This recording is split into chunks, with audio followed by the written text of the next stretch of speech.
Hello, everyone, and welcome back. I'm Elena, your host, and today we're taking your English fluency to an exciting, truly advanced level. You know, you've probably already mastered those essential connectors like and, but, and so that make your speech flow beautifully. But what if you want to add even more everyday polish and truly sound like a native speaker? What if you want to break through that invisible barrier that so often separates a good English speaker from a truly great one? That barrier is often built from the small, subtle words and phrases that native speakers use without even thinking. Today, we're diving deep into the world of a massive 75 unique English connectors that are the secret key to unlocking that next level. These are phrases and words you'll hear natives use constantly in coffee shops, in business meetings, and on their favorite TV shows, but which aren't always taught in standard lessons. They're those verbal shortcuts and subtle signals that make conversations effortless, natural, and incredibly engaging. They are the linguistic glue that holds natural speech together, making it sound cohesive and sophisticated. Learning these connectors will do more than just expand your vocabulary. They're going to fundamentally change the way you communicate. They're going to help you express yourself with incredible nuance, allowing you to go beyond basic statements to convey subtle meanings, feelings, and intentions. They will help you sound naturally fluent, weaving your ideas together so smoothly that your speech flows like a gentle river, just like native speakers do. You'll also be able to guide your listener, making it easy for others to follow your thoughts, stories, and arguments without getting lost. And ultimately, you will gain immense confidence, feeling more at ease and capable in a wider range of conversations and situations, from casual chats to formal presentations. Before we jump into these fantastic linguistic tools, if you haven't already, please remember to subscribe to the channel and hit that bell icon. This small click is a huge support for our community and ensures you won't miss any of our upcoming lessons designed to empower your English journey. All right, are you ready? Let's unlock some truly unique ways to connect your thoughts and impress with your English every single day. Our first category is all about adding information. Of course, you know and also, but to sound more advanced, you need ways to add ideas with more style and emphasis. These connectors allow you to add subtle layers of meaning, emphasize an additional point, or introduce supporting information in a more sophisticated way. They show your listener that you're not just listing facts, but building a richer, more detailed picture. Let's begin. First, let's talk about as a matter of fact. This is a great phrase to add emphasis. Provide a stronger or more accurate piece of information, or even correct a misconception in everyday conversation. It basically means in reality or actually, but it carries a tone of revealing something that might be surprising or contrary to what someone expects. For example, if someone says, "I thought you were busy today and couldn't come," you might reply, "As a matter of fact, I just finished my work, so I'm completely free." See how it feels really natural for adding a surprising or clarifying detail? It directly addresses the other person's assumption and corrects it politely. Another common use is for strengthening a statement. "It wasn't easy. As a matter of fact, it was one of the most difficult challenges I've ever faced." Here it adds weight and intensity. Let's practice. I'll say the example and you can repeat it after me to get the feel for the intonation. "I heard you don't like coffee." As As a matter of fact, I love it. Ready?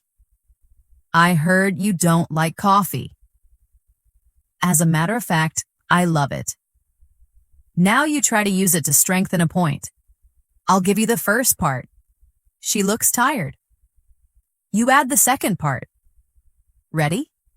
She looks tired. As a matter of fact, she worked all night. Next up is mind you. This wonderfully British sounding yet universally understood informal phrase is used to introduce a qualification, a warning, or an additional thought that clarifies or sometimes contrasts what you've just said. It's like a little verbal tap on the shoulder, asking the listener to consider another piece of information. It's often spoken with a slight pause before it. For instance, the movie was good, mind you. The ending was a bit confusing. This adds a small caveat to your positive statement without completely negating it. It shows you have a balanced opinion. Another example. It's a challenging job, mind you. It's also very rewarding. Well, it's perfect for adding an afterthought or a nuance that provides a fuller picture. Think of it as a way to say, but keep this in mind. Let's practice its conversational flow. Repeat after me. The food was delicious, mind you. It was quite spicy. One more time. The food was delicious, mind you. It was quite spicy. Now you try. Imagine you're describing a talented but hardworking person.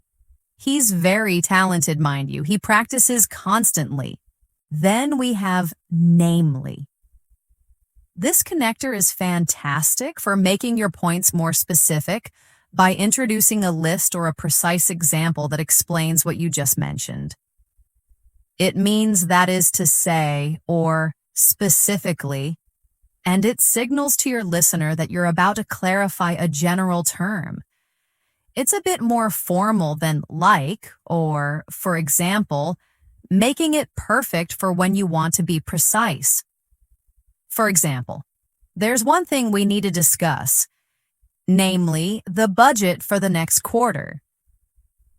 This clearly and directly defines what that one thing is. Another instance, she has two main hobbies, namely reading and painting. It's more precise than just saying, for example, because it implies you're listing the exact and complete items.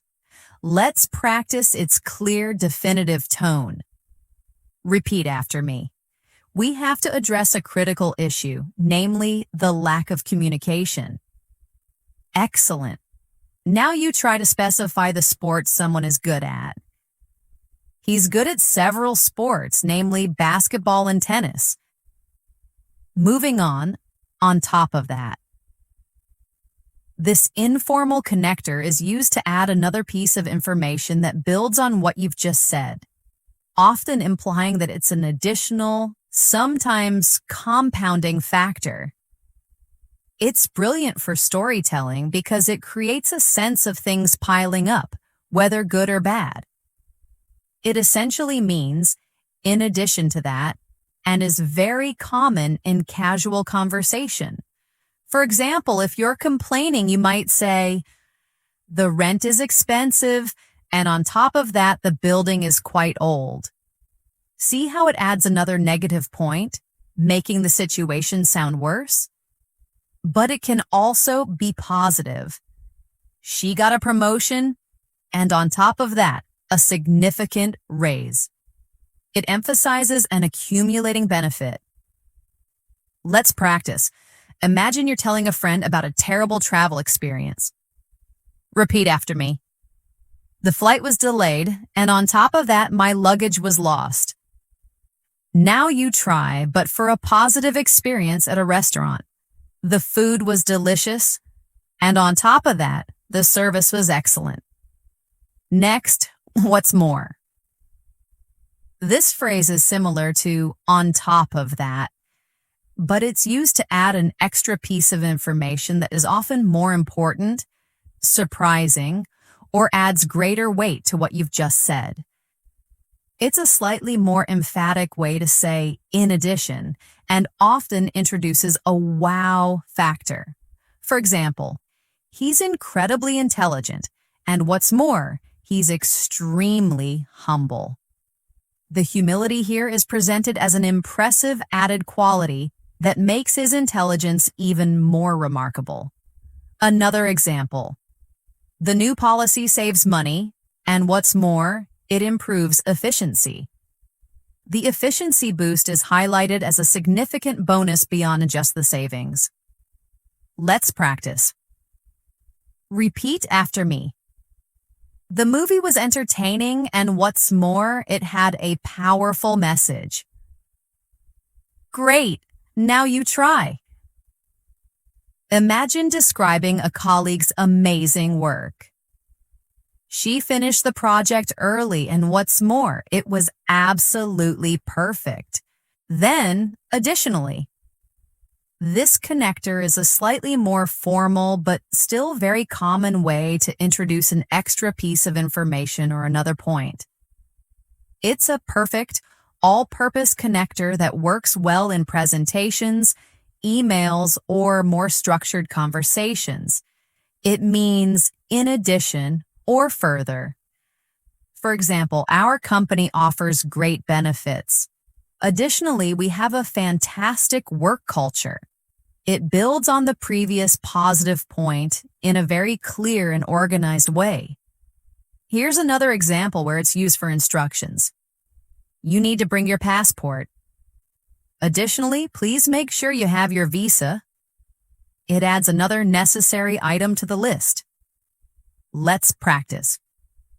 Repeat after me. The product is user-friendly. Additionally, it's very affordable. Now you try to list the good points about a meal. The food was fresh. Additionally, the service was excellent. Another useful connector is not to mention. This informal phrase is used to introduce an extra point that is particularly important or noteworthy, often as an afterthought or for emphasis.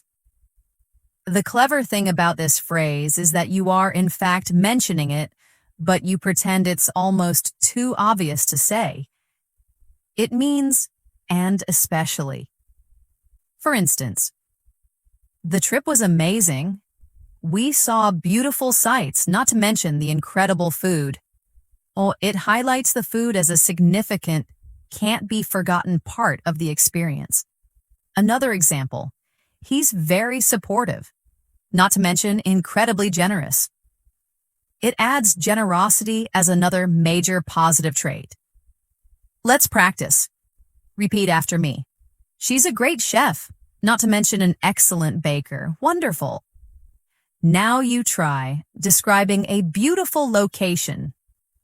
The weather was perfect, not to mention the stunning views. Finally, for our original set coupled with, this connector implies that two things are combined or occur together, and their combination leads to a particular result or situation. It suggests a synergy where the two elements are stronger together. It's a slightly more formal but common way to link contributing factors. For example, strong leadership coupled with a dedicated team led to their success. It shows how the two elements work together to create a powerful outcome. It can also be used for negative situations. Lack of sleep coupled with stress can seriously affect your health. This highlights the dangerous combination of the two factors. Let's practice. Repeat after me. Hard work coupled with natural talent makes a great athlete. Excellent. Now you try to explain a price increase. High demand coupled with limited supply increased prices. Now let's add a few more powerful tools to this category. Consider the word furthermore. This is a formal and very effective way to add another point that reinforces or expands on the previous one. It's like additionally, but perhaps with a bit more weight. often used when building a strong argument. For example, the plan is financially sound. Furthermore, it has the full support of the entire team. The second point adds significant weight to the first. Another example. Regular exercise is good for your physical health. Furthermore, it has been shown to improve mental clarity. This adds another important benefit. Let's practice. Repeat after me. The proposal is well researched. Furthermore, it aligns perfectly with our company's goals. Now you try arguing for a candidate. He has years of experience. Furthermore, his references are outstanding. Similarly, we have moreover. This is another formal connector that adds an extra piece of information to support a point, and it often introduces a reason that is even more important than the previous one. It adds a sense of gravity to your argument. For instance, the new law is unfair to small businesses. Moreover, it is nearly impossible to enforce. The second point highlights a major practical flaw, making the argument stronger. Another example. I don't want to go to the party because I'm tired. Moreover, I have an early meeting tomorrow. The meeting is an even more compelling reason to stay home. Let's practice. Repeat after me. The location is inconvenient. Moreover, the rent is far too high. Now you try explaining why you can't take on a project. My schedule is already full. Moreover, I lack the specific expertise required. Let's look at a more conversational one. In the same vein. This lovely phrase is used to show that your next point is similar to or continues the same line of thought as the one you just made. It means similarly or in a similar way. For example, I really believe we should focus on improving customer service. In the same vein, we need to train our staff more effectively. The training is directly related to the goal of improving service. Another example, she spoke about the importance of environmental conservation. In the same vein, her colleague discussed the benefits of renewable energy. The topics are closely related. Let's practice. Repeat after me. He criticized the lack of funding for the arts. In the same vein, he called for more support for local musicians. Now you try, adding a related suggestion. We should simplify our registration process. In the same vein, we should make our website easier to navigate. Now let's move on to a crucial skill for fluent conversation. Expressing contrast and concession. Life isn't always simple agreement. We often need to show different sides of an issue. These phrases allow you to smoothly introduce opposing ideas or acknowledge a point before presenting your own, making your debates and discussions sound much more natural, balanced, and intelligent. First, let's explore having said that, or its shorter, more common form, that said. These are incredibly common in spoken English to acknowledge a previous point or concede something, then immediately introduce a contrasting or balancing idea. It shows you are a reasonable person who can see both sides. For example, the car is expensive. Having said that, it's also very reliable. You admit the high price, but then counter with its good quality. Or you can use the shorter form. I don't usually like action movies. That said, this one was actually quite good. These phrases make your argument sound balanced and thoughtful. Let's practice. Repeat after me. The job requires long hours. Having said that, the pay is excellent. Now you try with the shorter version. Imagine you're in a tough situation. It's a tough decision. That said, we need to make it. Next, we have even so. This connector is used to emphasize that something is true or will happen despite a previous statement or condition. It's a slightly stronger version of nevertheless, often used when the contrasting point is a bit surprising or shows determination. For instance, it started raining heavily. Even so, we decided to go for our walk. The rain was a strong reason to stay inside, but it didn't stop them. Another example showing perseverance. The task was extremely difficult. Even so, she managed to complete it ahead of schedule. It conveys a sense of an unyielding fact in the face of obstacles. Let's practice. Repeat after me. He apologized profusely. Even so, I'm still upset. Now you try. Talking about food. The food was cold. Even so, it tasted good. Then, be that as it may.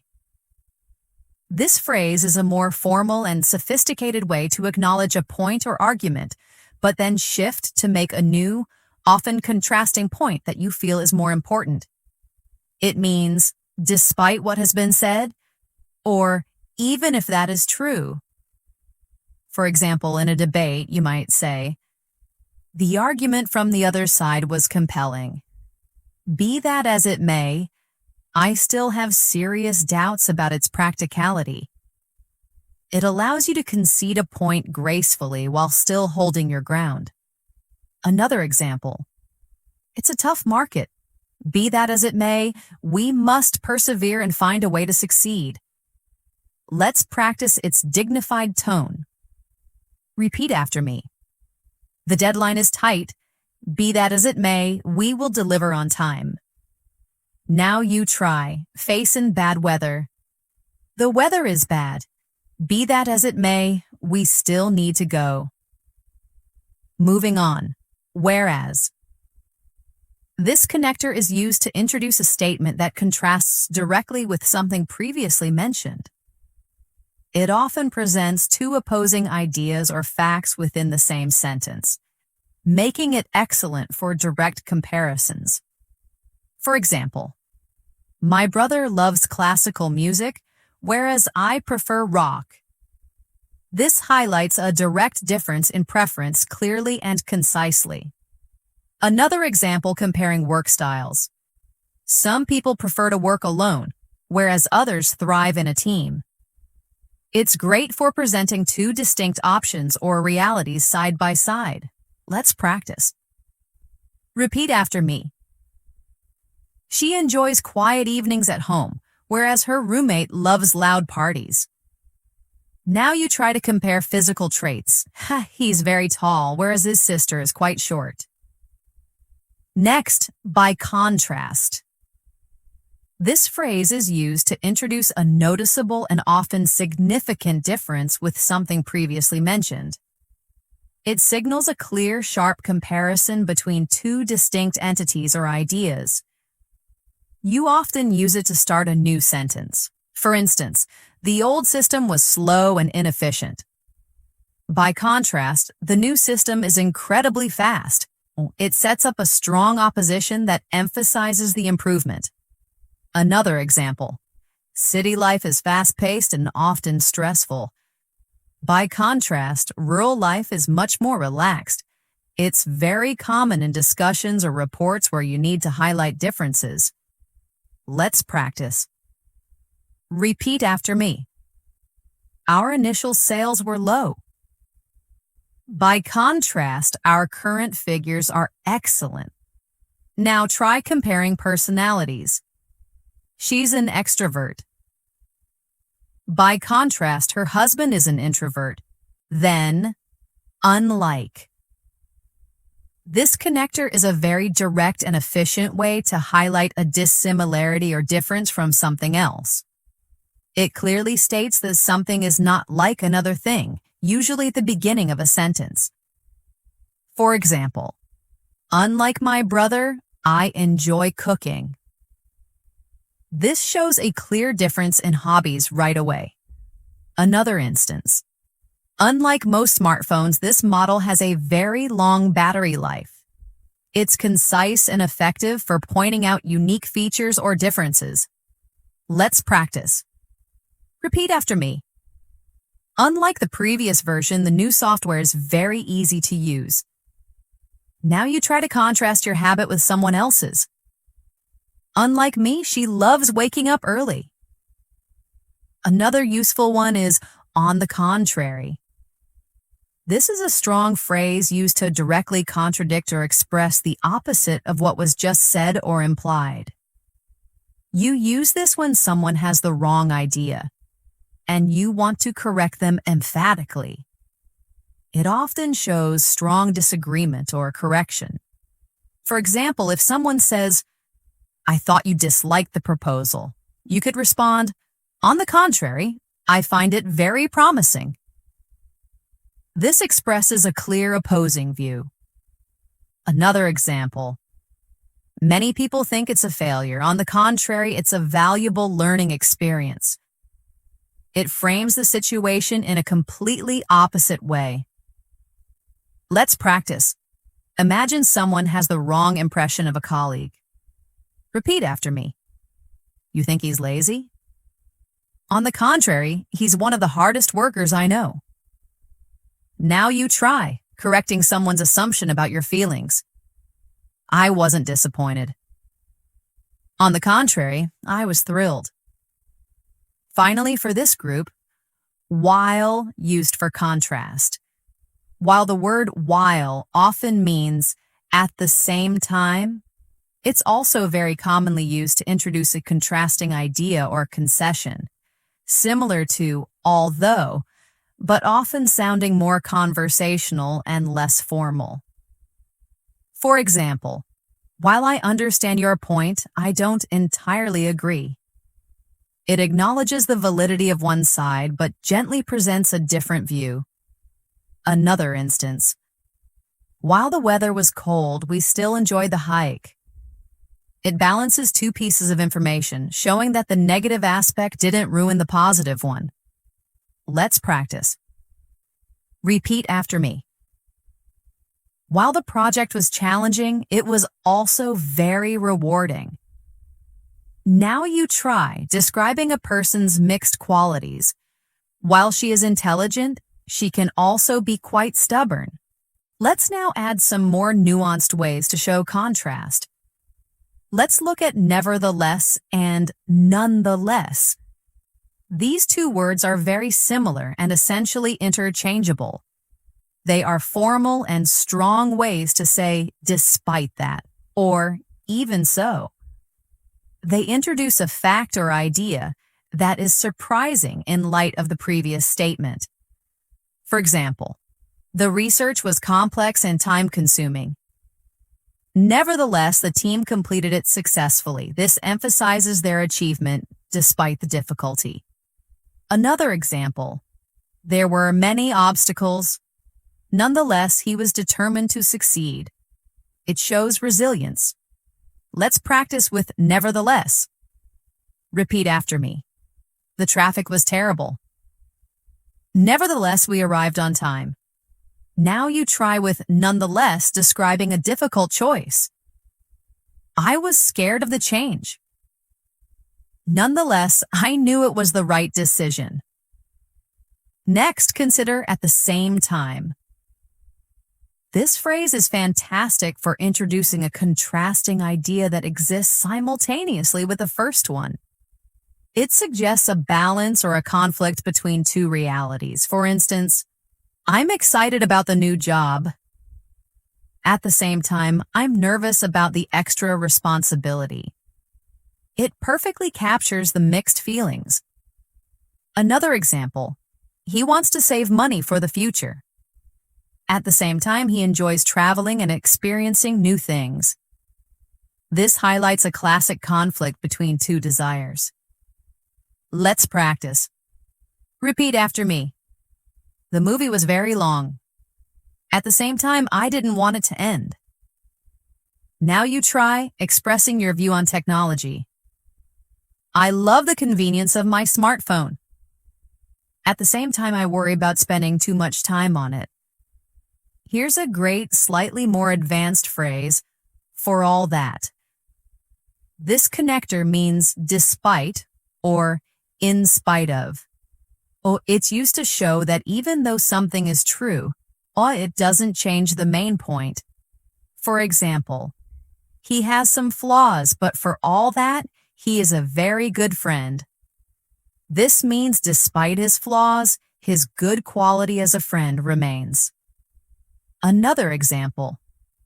It was a difficult journey, but for all that, I wouldn't have missed it for the world. The difficulty didn't ruin the value of the experience. Let's practice. Repeat after me. The work is demanding. For all that, it's incredibly rewarding. Now you try describing a place. The city is noisy and crowded. For all that, it's a very exciting place to live. Let's end this section with a very conversational connector. Still and all. This is an informal phrase, very common in North American English that means despite everything or nevertheless. It's a folksy way to acknowledge difficulties before stating a final, overriding truth. For example, we had a lot of disagreements and faced many problems. Still in all, we managed to finish the project together. It summarizes the journey and focuses on the positive outcome. Another example. It was a tough year for the family. Still in all, we have each other, and that's what matters. It adds a touch of heartfelt resilience. Let's practice. Repeat after me. The trip had some bumps in the road. Still in all, it was a fantastic vacation. Now you try, reflecting on a learning experience. I made a lot of mistakes. Still in all, I learned so much. Understanding how to explain reasons, goals, and conditions is essential for clear communication. This next group of connectors will help you do just that. They help you explain the conditions under which something will happen, the specific purpose behind an action, or the underlying reason for a situation, adding precision to your plans and explanations. First, consider given that. This connector means considering that, or because of the fact that. It's used to introduce a known fact or circumstance that forms the basis for your next statement or logical conclusion.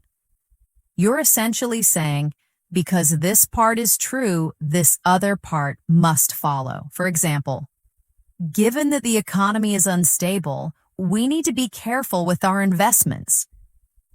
The economic situation is the established reason for caution.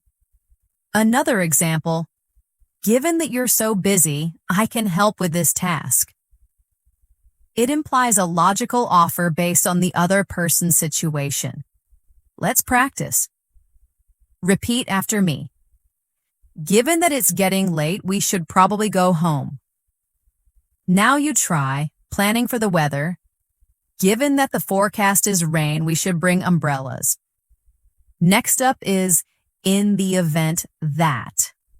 This phrase is used to talk about a possible future situation or contingency. It means if something happens or should it occur. It's very common for making plans or stating precautions, especially in more formal contexts. For example, in the event that you have any questions, please contact our support team. This prepares for a potential query. You can also use in the event of followed by a noun. In the event of a power outage, use the emergency lights. Both forms are useful for providing instructions for specific scenarios. Let's practice. Repeat after me. In the event that the flight is delayed, we will notify you by text message. Now you try with the noun form, giving an emergency instruction. In the event of an emergency, call 911. Then to that end.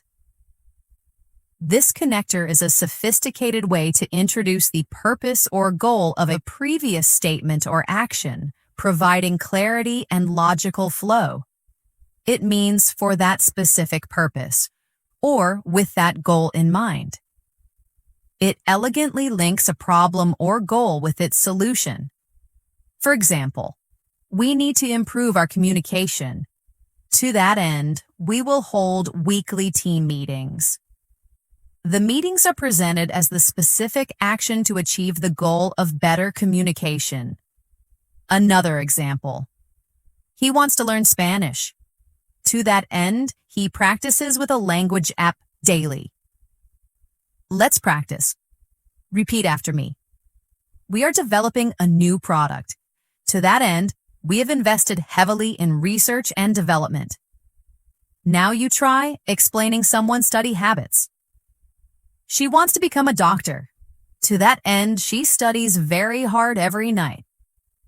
Moving on, in light of. This formal but commonly used phrase means considering or because of a particular situation or new piece of information. It indicates that a decision or action is being made as a direct response to recent developments. It's often used when plans need to change. For example, in light of the recent changes to the policy, we need to revise our strategy. The changes are the specific reason for the revision. Another example. The outdoor meeting was canceled in light of the bad weather forecast. It's a great way to explain the context of a decision. Let's practice. Repeat after me. In light of the new evidence, the investigation has been reopened. Now you try explaining a change you made based on feedback. In light of your feedback, we have made some adjustments to the proposal. Next, consequently. This connector means as a result, or therefore, introducing a direct and logical outcome of a previous action or event. It's slightly more formal than so, but very common in explanations where you want to sound clear and logical. For instance, the company's profits increased significantly last year. Consequently, they decided to hire more staff. The hiring is presented as a direct, logical result of the profits. Another example. She didn't study for the exam. Consequently, she performed poorly. It clearly links cause and effect. Let's practice. Repeat after me. The roads were icy, consequently traffic was very slow. Now you try explaining a travel mishap. He missed his flight. Consequently, he arrived a day late. Then, on account of. This phrase means because of, or due to, providing a reason for something. It's often used when the reason is a circumstance or an event, especially one that is somewhat out of one's control. For example, the game was postponed on account of the heavy rain. The rain is the external reason for the postponement. Another example, she couldn't attend the meeting on account of a prior engagement. It's a common and slightly formal way to explain why something happened or couldn't happen. Let's practice. Repeat after me. He was late on account of an unexpected traffic accident. Now you try to explain why a business is closed. The shop closed early on account of the national holiday. Another very useful connector is thereby. This single word is a very efficient way to say by that means or as a result of that. It's used to introduce the consequence or effect of the action mentioned in the main clause, often linking them together in a smooth, concise way within the same sentence. For example, he trained diligently for months, thereby improving his performance significantly. The diligent training directly led to the improved performance. Another example. The company cut unnecessary costs, thereby increasing its overall profits. It directly links an action to its outcome. Let's practice. Repeat after me. She learned new digital skills, thereby opening up new career opportunities for herself. Now you try describing teamwork. They work together efficiently, thereby finishing the project faster. Finally, for our initial group, as a result of which. This longer phrase is a slightly more formal but very clear way to introduce a consequence that specifically stems from a previous action or situation mentioned in the first part of the sentence. It connects a past event to its direct outcome in a very structured way. For instance, the company invested heavily in research, as a result of which they developed groundbreaking new products. The product development is shown as a direct result of the investment. Another example, he ignored the advice of his colleagues, as a result of which he made a costly mistake. Let's practice. Repeat after me. She practiced every day, as a result of which her English improved dramatically. Now you try describing the effects of a storm. The storm caused widespread damage, as a result of which many homes were without power. Let's add a few more precision tools to this category. First, provided that or providing. This is a fantastic alternative to if or as long as. It sets a clear condition that must be met for something else to happen. For example, you can borrow my car provided that you bring it back with a full tank of gas. The condition is very clear. Another example, we will sign the contract providing all our terms are met. It's common in negotiations and making agreements. Let's practice with provided that. Repeat after me. The event will be held outdoors provided that the weather is good. Now you try with providing, setting a condition for a job. I will accept the offer, providing the salary is negotiable. Next, let's explore insofar as. This is a more advanced and formal phrase that means to the extent that. It's used to qualify a statement, limiting it to a particular aspect. For instance, I agree with his proposal insofar as it relates to the budget.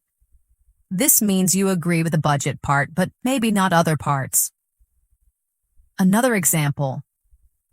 The new system is an improvement insofar as it is faster than the old one. It's an improvement specifically in terms of speed. Let's practice. Repeat after me. The book is helpful insofar as it provides a good introduction to the topic. Now you try giving a qualified opinion. The project was a success insofar as we met all the deadlines. Here's another useful one for explaining purpose. For the sake of.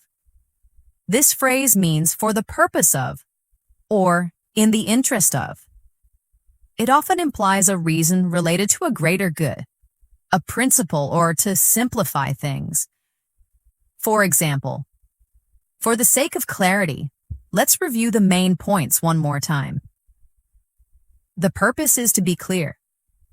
Another example often used in arguments. He agreed to compromise for the sake of peace in the family. The purpose was to maintain harmony. Let's practice. Repeat after me. Let's put our differences aside for the sake of the team. Now you try explaining a simplification. I've omitted some minor details for the sake of brevity. And an excellent informal connector for giving reasons is seeing as. This is a casual way to say since or because, often used when the reason is obvious. For example, seeing as you've finished your work, maybe you could help me with mine. It's a friendly way to introduce a suggestion based on a clear situation. Another example. I think we should take a taxi, seeing as it's starting to rain. The reason is plain to see. Let's practice. Repeat after me. Seeing as we're all here, let's start the meeting. Now you try making a suggestion for dinner.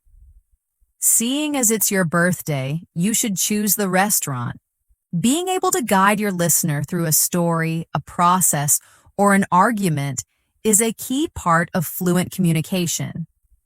These connectors help you explain the order of events, steps in a process, or points in an argument with precision and a natural flow, going beyond simple words like first, then next.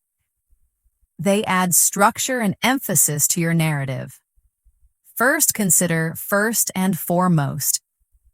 This emphatic phrase is used to highlight the most important point or priority. It's much stronger than a simple first and immediately draws the listener's attention to what is absolutely crucial. For example, when starting a new business, first and foremost, we need to ensure the safety of our employees and customers. This clearly sets the top priority above all else. Another example, my goal in this new role is first and foremost to finish this critical project on time. It's great for making your main point stand out. Let's practice. Repeat after me. First and foremost, I would like to thank you all for coming today. Now you try, stating a core principle. First and foremost, we must respect each other's opinions. Next, we have last but not least. This charming and common phrase is used to introduce the final item in a list, especially when you want to emphasize that it is just as important as, or even more important than, the preceding items. It builds anticipation for the last point and treats it with special care. For example, in our project, we've discussed planning, execution, and last but not least, evaluation. It gives due importance to the final step. It's also wonderful for acknowledging people. I'd like to thank John, Sarah, and last but not least, our dedicated volunteers who made this all possible. Let's practice. Repeat after me. Our team includes designers, developers, and last but not least, our amazing testers. Now you try describing a meal. The meal featured appetizers, main courses, and last but not least, a selection of delicious desserts. Moving on, subsequently. This connector means afterward or later, indicating that something happened immediately after a previous event. It's a slightly more formal alternative to then or after that, and it's common in telling a story or describing a process in a formal context. It implies a logical progression. For example, the detailed report was submitted, and subsequently a meeting was called to discuss the findings. The meeting happened right after as a consequence of the submission. Another example, he lost his job and subsequently struggled to find new employment. Let's practice. Repeat after me. She finished her degree in engineering. Subsequently, she found a great job at a top firm. Now you try describing a sequence of actions. The instructions were given. Subsequently, the team began the task. Then, prior to. This phrase simply means before or earlier than, specifying that something happened or should happen before a particular event or time. It's more formal than before, but very common in everyday explanations and instructions. For example, prior to the client meeting, I reviewed all the relevant documents. This shows you prepared beforehand. Another example, you need to submit the application form prior to the deadline. It clearly sets a time boundary. Let's practice this useful phrase. Repeat after me. Prior to starting the engine, always check the oil. Now you try talking about travel preparation. Prior to our departure, we packed all our bags. Another useful connector is meanwhile. This word is used to indicate that something else is happening at the same time as another event, or during the period between two events. It adds a sense of simultaneous action or a change in focus, which makes storytelling much more dynamic. For example, I was in the kitchen cooking dinner. Meanwhile, my husband was in the living room setting the table. This describes parallel activities. It can also show a contrast. The company launched its new product with a huge marketing campaign. Meanwhile, its competitors were quietly developing similar, more advanced technologies. Let's practice. Repeat after me. The children played in the park. Meanwhile, their parents relaxed on a bench nearby. Now you try describing an office scene. The team worked on the presentation. Meanwhile, the manager prepared the monthly report. Next, in the interim. This phrase means in the meantime, or during the period between two events. It's similar to meanwhile, but often specifically implies a temporary period while waiting for something else to happen. Oh, it's perfect for describing temporary arrangements or plans. For instance, the new software will be released next month. In the interim, we will have to continue using the old system. This sets a clear temporary plan. Another example. She's waiting for her visa to be approved. In the interim, she's working part-time at a local cafe. It perfectly explains temporary arrangements. Let's practice. Repeat after me. The repairs on your car will take a week. In the interim, you can use this loaner car. Now you try describing someone's situation. He's studying for his final exam. In the interim, he's also working to save money. Then, up until now. This phrase is used to describe a situation or action that has been true or happening continuously from the past right up to the present moment. Crucially, it often implies that a change is about to occur or has just occurred, marking a turning point. It sets a clear time frame that is now ending. For example, up until now, we've always used traditional marketing methods.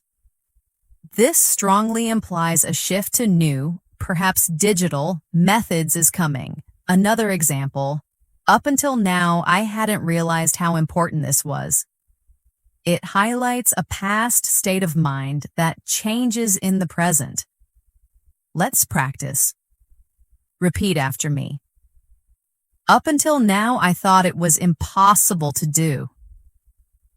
Now you try, talking about the weather.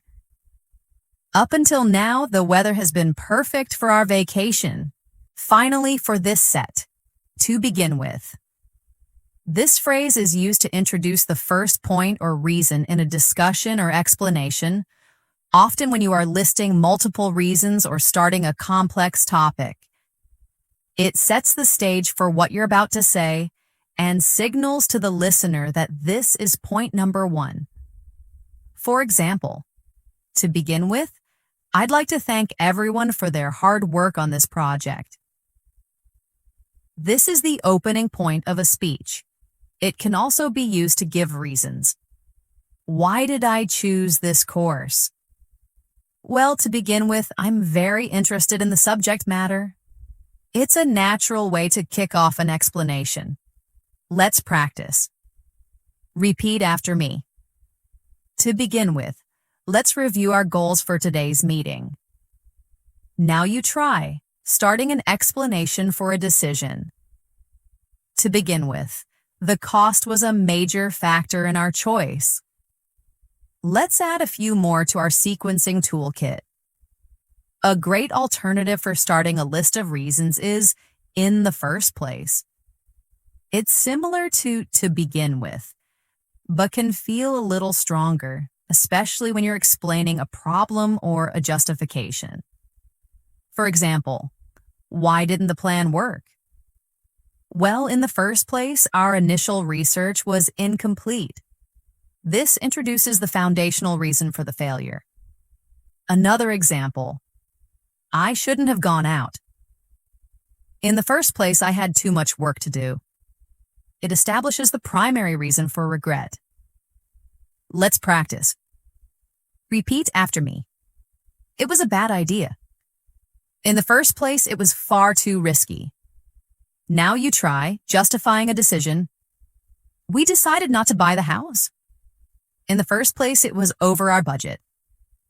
To describe things happening at the exact same time, you can use simultaneously. It's a more formal and precise version of at the same time. For instance, the two events were broadcast simultaneously on different channels. It means they happened in perfect sync. Another example, she was an amazing multitasker, able to listen to music and study simultaneously. It emphasizes the ability to do two things at once. Let's practice. Repeat after me. The company launched its new products in Europe and Asia simultaneously. Now you try describing a complex action. The drummer hit the cymbal and the bass drum simultaneously. How about for talking about the future? In due course is a wonderful phrase that means at the appropriate time in the future.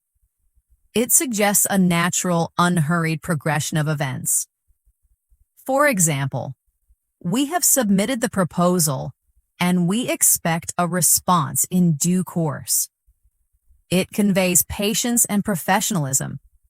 Another example, don't worry about the details now, all will be revealed in due course. It's reassuring and implies that things will happen when they are supposed to. Let's practice. Repeat after me. Your application is being processed and you will be notified of the decision in due course. Now you try answering a question about a future plan.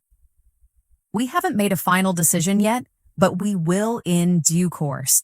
And to mark a pivotal moment in a story, use from that point on. This phrase is perfect for showing how a specific event changed everything that came after it. For instance, she won her first competition, and from that point on, her career as an athlete took off. It shows a clear turning point. Another example. He discovered his passion for cooking during his trip to Italy. From that point on, he dedicated his life to becoming a chef. It highlights the beginning of a new chapter. Let's practice. Repeat after me. After he gave that speech, from that point on, everyone saw him as a leader. Now you try telling a personal story. I read that book, and from that point on, my perspective on life changed completely. Sometimes the most important part of communication is making sure your message is crystal clear. You need to highlight what's truly important, simplify complex ideas, and ensure there's no room for misunderstanding. These connectors are your tools for precision. They allow you to rephrase, highlight, or stress certain points, making your message exceptionally clear and ensuring your audience understands exactly what you mean. First, let's look at specifically.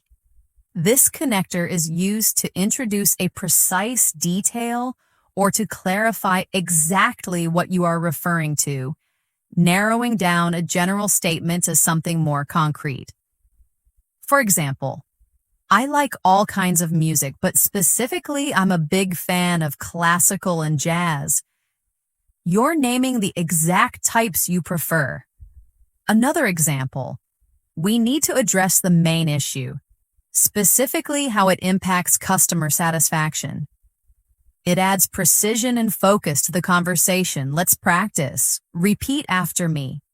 She's studying several languages, specifically Spanish and French. Now you try talking about hobbies. He enjoys outdoor activities, specifically hiking and kayaking. Next up is in particular. This phrase is very similar to specifically, but it often emphasizes one item or aspect above others in a group, highlighting its special importance or relevance to you. For instance, I enjoy all sports, but I love football in particular. This singles out football as a personal favorite. Another example. The new policy will affect all departments, but in particular, it will change how sales and marketing operate. It draws special attention to the areas that will be most impacted. Let's practice. Repeat after me. The book was excellent. In particular, the last chapter was unforgettable. Now you try expressing a preference. I love traveling, in particular to historical sites. Then, needless to say. This is a clever rhetorical phrase. It's used to introduce a point that is so obvious or well known that it doesn't really need to be stated. Yet you state it anyway for emphasis or completeness. For example, the team worked tirelessly for months on the project, and needless to say, they achieved their goal. The success was the expected, obvious outcome. Another example.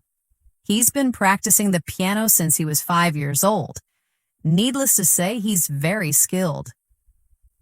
It highlights an undeniable fact in a slightly dramatic way. Let's practice. Repeat after me. The weather was terrible, and needless to say, the outdoor event was canceled. Now you try talking about a great student. She's a brilliant student. Needless to say, she passed the exam with flying colors. Moving on, crucially, this powerful adverbial connector emphasizes that a point is of extreme importance, implying that it is essential for understanding the whole situation or for the outcome of a situation. It signals a make or break point. For example, the first step is planning, but crucially, we need to secure funding before we can begin. The funding is presented as the vital, non-negotiable element. Another example for a student: listen carefully because crucially, this information will be on the final test. It signals paramount importance. Let's practice. Repeat after me. The details are complex, but crucially, we must focus on the main objective. Now you try giving life advice. Communication is important, but crucially, listening is vital. Next, notably, this connector is used to highlight something particularly important, interesting, or remarkable that deserves special attention.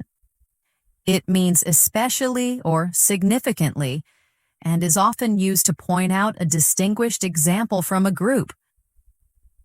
For example, the report listed several areas for improvement, notably our outdated customer service protocols. This singles out customer service as a key area needing change. Another example, many experts contributed to the project, most notably Professor Lee from the university. It points out a distinguished contributor. Let's practice. Repeat after me. The city has many wonderful attractions, notably its historic old town. Now you try complimenting someone's work. Her performance was impressive, most notably her dedication to the project.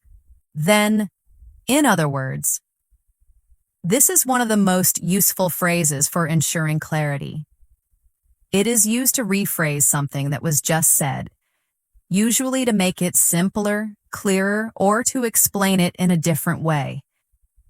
It's an excellent tool for ensuring your listener understands you completely.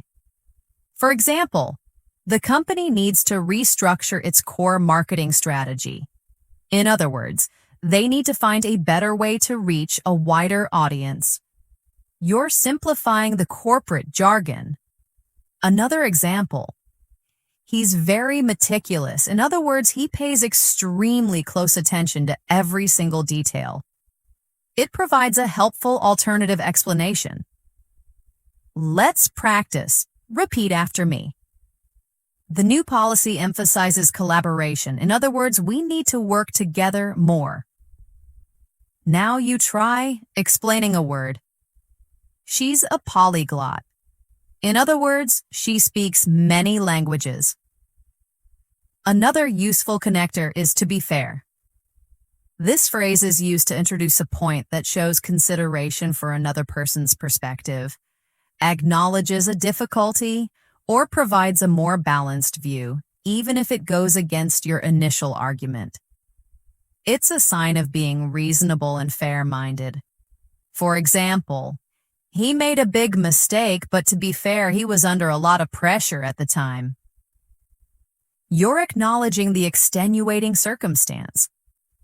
Another example, the project was delayed. To be fair, the terrible weather last week didn't help. It offers a mitigating factor. Let's practice. Repeat after me. The food wasn't perfect, but to be fair, it was very cheap. Now you try describing a person. She can be very demanding, but to be fair, her standards are also very high. Next, to reiterate. When you want to re-emphasize a point or summarize something you've already said, to reiterate is a formal and clear way to do it. It signals to your listener that you are repeating something important for emphasis or clarity, so they should pay close attention. For example, in a meeting, to reiterate, timely submission of all reports is essential for this project's success. This ensures the point is clearly understood. Another example. To reiterate, our main objective is, and always has been, customer satisfaction. Let's practice. Repeat after me. To reiterate, safety protocols must always be followed without exception. Now you try summarizing a team's core value. To reiterate, teamwork is the key to our success.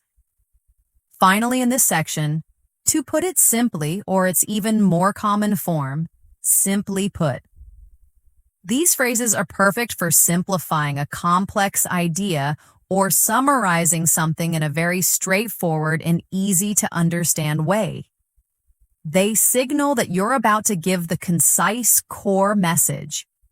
For example, the new software system has many advanced features and integrations, but to put it simply, it will save us a lot of time. You cut through all the complexity to the main benefit. Another example, simply put, we need to increase sales or we'll be in trouble. They are incredibly useful for clarity. Let's practice. Repeat after me. The economic situation is complicated, but to put it simply, we need to adapt quickly. Now you try giving direct advice. Simply put, you need to practice every day if you want to improve. Let's expand this category with even more ways to emphasize and clarify. A great phrase for getting to the core of an idea is in essence. This means fundamentally or at its heart. You use it to strip away the details and reveal the most important quality of something. For example, the new strategy involves many changes, but in essence, it's about putting the customer first. This identifies the core principle. Another example. Their philosophies seem different, but in essence, they both believe in the importance of community. It highlights a fundamental similarity. Let's practice. Repeat after me. The job description is long, but in essence, they are looking for a creative problem solver. Now you try summarizing a book's theme. The story is complex, but in essence, it's a tale about friendship. A more formal version of "in other words" is "that is to say." It is often used in writing or formal speech to provide further explanation or clarification of a point. For instance, the two countries have reached an impasse. That is to say, neither side is willing to compromise. It clarifies the meaning of impasse. Another example. He is a connoisseur of fine art. That is to say, he has a deep knowledge and appreciation of painting and sculpture. It explains what connoisseur means in this context. Let's practice. Repeat after me. The results were inconclusive. That is to say, we could not prove or disprove our theory. Now you try clarifying a statement. We need to be more proactive. That is to say, we should anticipate problems before they happen. For absolute emphasis, you can use "without a doubt." This phrase leaves no room for uncertainty and shows complete conviction. Oh, it's a powerful way to state an opinion or a fact you are certain of. For example, she is without a doubt the best candidate for the job. It strongly endorses her.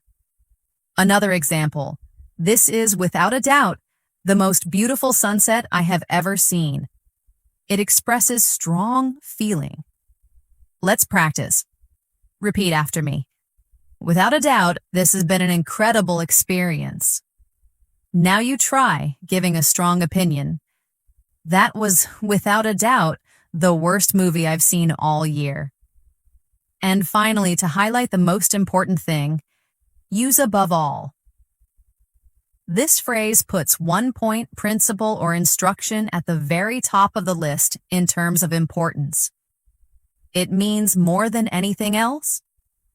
For example, when you are driving, you must be careful, but above all, you must not speed. It highlights the most critical rule.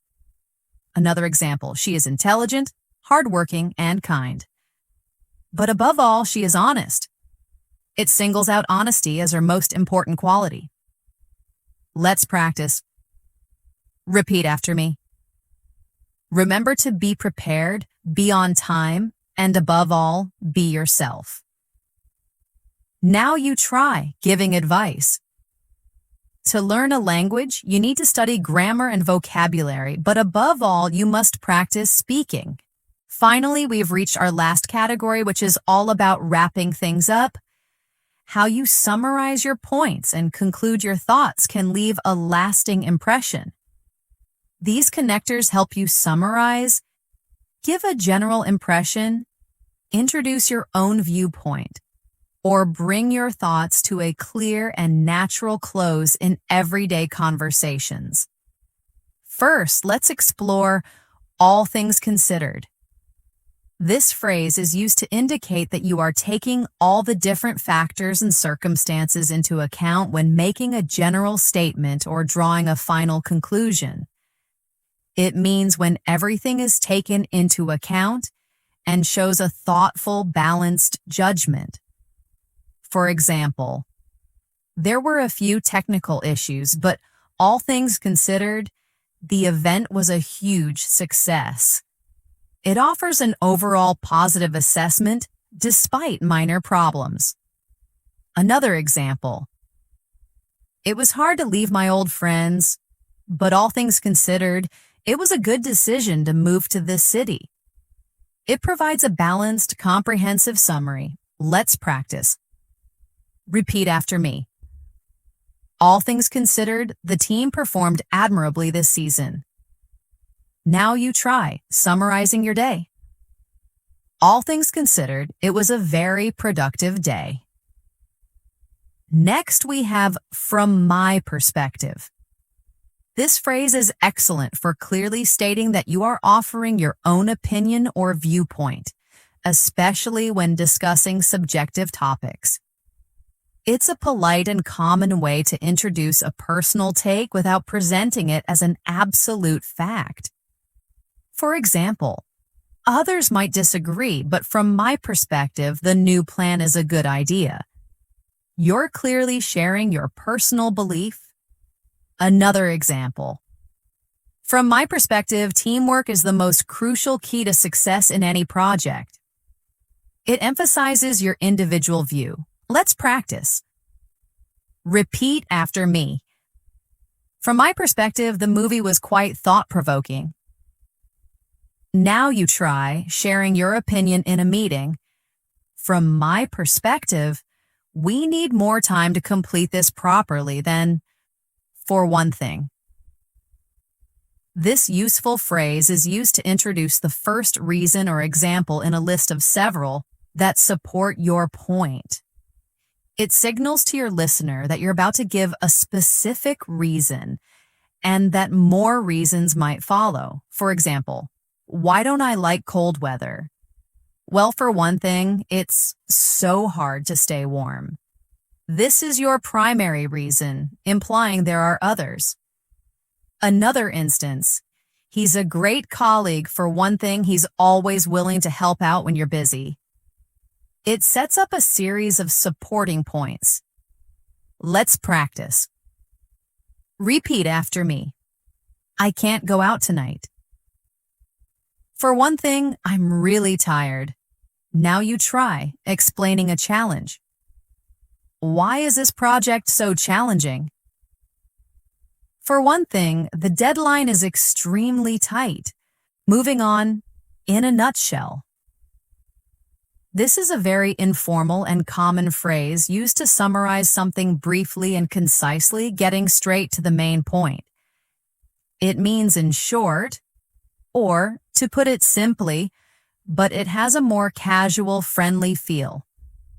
For example, the whole story is complicated with lots of details, but in a nutshell, we won the contract. You're giving the essential outcome. Another example. In a nutshell, the meeting was very productive and we made some key decisions. It's perfect for a quick, informal recap. Let's practice. Repeat after me.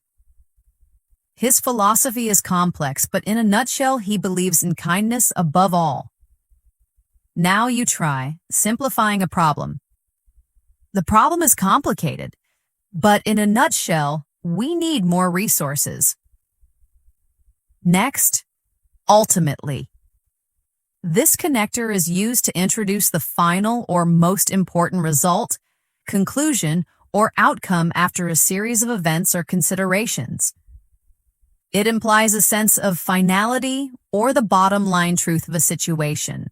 For example, we tried many different strategies, but ultimately the simplest one worked best. This reveals the final successful outcome. Another example. He faced many challenges and setbacks, but ultimately he achieved his dream of becoming a pilot. It shows the final culmination of his efforts. Let's practice. Repeat after me. The process was long and difficult, but ultimately it was worth it. Now you try, indicating where the final responsibility lies. Ultimately, the decision rests with you. Then to recap. This informal phrase is used to quickly summarize or review the main points that have just been discussed. It's a more conversational alternative to summarize or in conclusion, and it's perfect for the end of a meeting or a conversation. For instance, okay, we've covered a lot of ground today. To recap, we discussed the new marketing plan, the budget, and the timeline. It signals a quick summary is coming. Another example. To recap, the most important thing is to remember to practice daily. It's perfect for a brief review. Let's practice. Repeat after me. The meeting covered many topics. To recap, we agreed on the budget and the timeline. Now you try summarizing a goal. To recap, our main goal is to improve customer satisfaction. Another very useful connector is by the same token. This excellent and somewhat formal connector is used to introduce a statement that is similar to or logically connected with a previous one. It's often used to present a parallel argument or a comparable situation, showing consistent logic. For example, exercise is important for physical health. By the same token, good nutrition is absolutely crucial. It shows a parallel importance. Another example, he expects loyalty from his friends, and by the same token, he offers his own loyalty in return. It shows a balanced, two-way relationship. Let's practice. Repeat after me. Education requires dedication from the student. By the same token, success in a career demands perseverance. Now you try. Describing a relationship built on trust, he trusts his team completely. By the same token, they trust him. Next, long story short. This is a very common informal phrase used to summarize a lengthy explanation or narrative quickly, getting straight to the main point or outcome. It's perfect for everyday storytelling when you don't want to bore your listener with details. For example, I had a terrible day getting here, the train was late, the traffic was awful, but long story short, I finally got home. You skip all the frustrating details. Another example, we argued for hours about where to go on vacation, and long story short, we finally agreed to go to the beach. It's a great way to be concise. Let's practice. Repeat after me.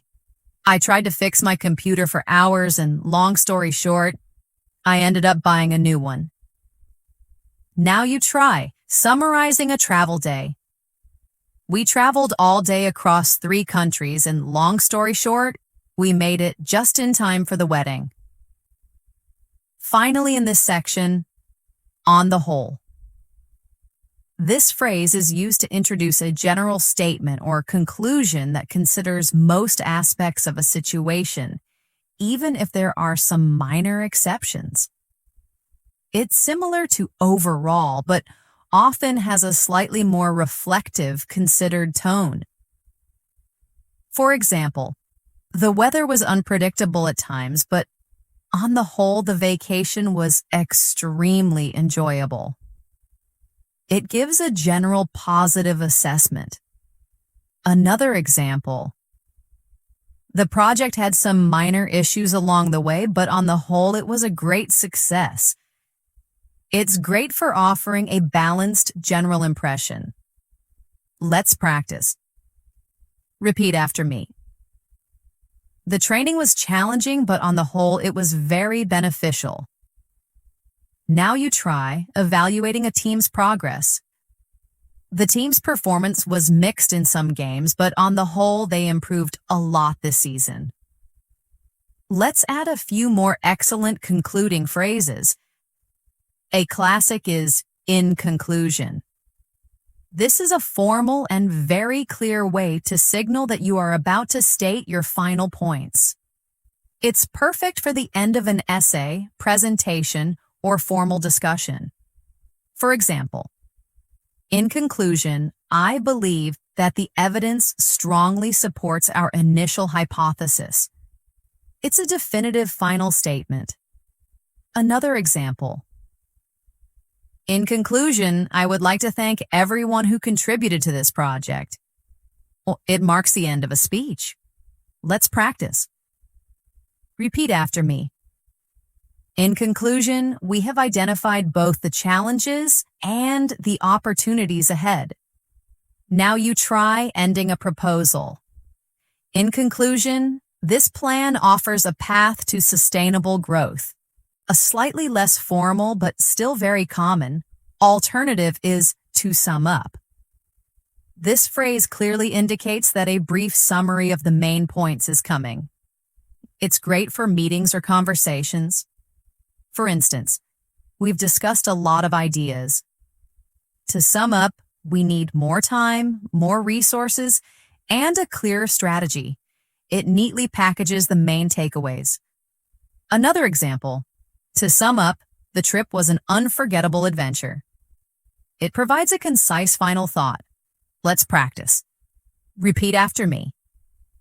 To sum up, the 3 key takeaways are focus, communication, and teamwork.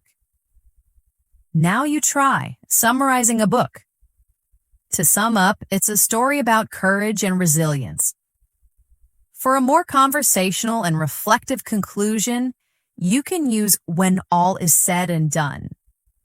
This phrase means after everything else has been considered, or in the end. It's used to state the most important, fundamental truth of a situation. For example, we can debate the small details, but when all is said and done, customer satisfaction is what matters most. It cuts to the essential point. Another example. He made some mistakes, but when all is said and done, he was a good leader. It gives a final, overall judgment. Let's practice. Repeat after me. It was a long and difficult project, but when all is said and done, we can be proud of what we achieved. Now you try reflecting on a life lesson. You will face many challenges, but when all is said and done, your character is what defines you. And a fantastic direct way to state the most important point is, the bottom line is. This is very common in business and everyday conversation. It signals that you are about to state the fundamental, most crucial fact. For instance, we can look at many different metrics, but the bottom line is, are we profitable? It focuses on the ultimate goal. Another example. I know you're busy, but the bottom line is, this report has to be finished by Friday. It states a non-negotiable reality. Let's practice. Repeat after me. There are many opinions, but the bottom line is, the decision is up to the manager. Now you try giving direct advice. You can make excuses, but the bottom line is, you need to do the work. Wow, you've just explored a massive 75 truly unique English connectors that are perfect for daily use. We've covered a lot of ground, from adding information with nuance to concluding your thoughts with confidence. They make your conversations flow effortlessly, allowing you to sound much more natural and advanced. These aren't just fancy words to memorize. They are the everyday glue that helps native speakers communicate with such ease and precision. They are the tools you can now use to build more complex, interesting, and fluent sentences. The real magic, of course, happens when you start using them. Knowledge isn't power until it's applied. So here is your action plan. Choose just 3 to 5 of these unique connectors that you particularly like and consciously try to incorporate them into your daily English practice this week. You could even try a Connector of the Day challenge. Pick one in the morning and make it your mission to use it in a real conversation, in a text message, or even just in your own thoughts. Also, start listening for them in movies, TV shows, and podcasts. You'll be amazed at how often you hear them now that you know what to listen for. The more you use them, the more automatic they'll become and the more confident and natural you'll sound. Thank you so much for joining me today on English in Moments. If you found this lesson helpful and feel more confident about adding these 75 unique connectors to your vocabulary, please give this video a big thumbs up. Share it with anyone who wants to boost their English.